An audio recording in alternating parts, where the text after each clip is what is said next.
pagkakameron ng humility ang isang tao without humble, without suffering. So the more ikaw ay nagsasuffer sa way at pamamaraan ng Diyos, the more mong wag pagtitiwalaan ang puso mo kasi deceitful yan. Wag na wag kang magtitiwala sa puso mo kasi deceitful yan.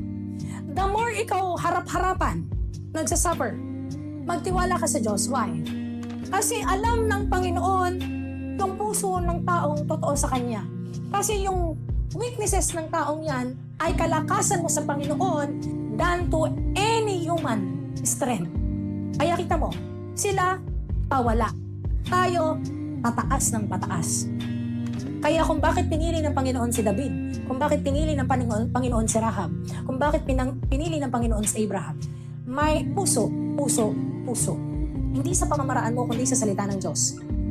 Kung may ibang taong ganito ang nangyari sa kanila ngayon, hindi na sila magtuturo. Amen? Tatanungin ko kayo, kung may taong nabitray ngayon at malayo ang puso, kahit nagtuturo siya sa salita ng Diyos, dadamdamin niya ngayon. Maniwala kayo, dadamdamin niya yung nangyayari.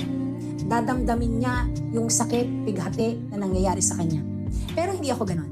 Kasi sinabi nga sa dasal, forgive our trespasses as we forgive those who trespasses against us. So, Panginoon, patawarin mo yung mga nagkasala sa amin. Panginoon, patawarin mo yung pagkakasala ko parang pagpapatawad namin sa nagkakasala sa amin. So, hindi ko kinikimkim. Kasi alam ko na ang Diyos ay control. Hindi ko kailangan magtiwala sa puso ko kasi deceitful ang puso ko.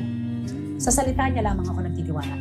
Kaya kung saktan man ako ng Panginoon sa way na gusto niya, mag-suffer man ako sa gusto ng Panginoon na makakabuti para sa lahat, sa akin at sa atin. Okay lang. The end of the day, God knows our heart. So, hindi na ako magpo-focus doon kasi given na yun. Given na yun. Magtitiwala lang ako sa Panginoon. Kasi kailangan magtiwala ng tao sa Panginoon, huwag sa puso.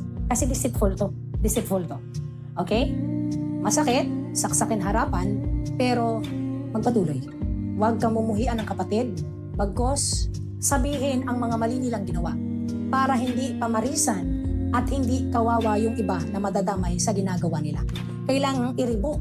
Kasi sinabihan tayo ni Jesus na i-revoke sa pangalan niya.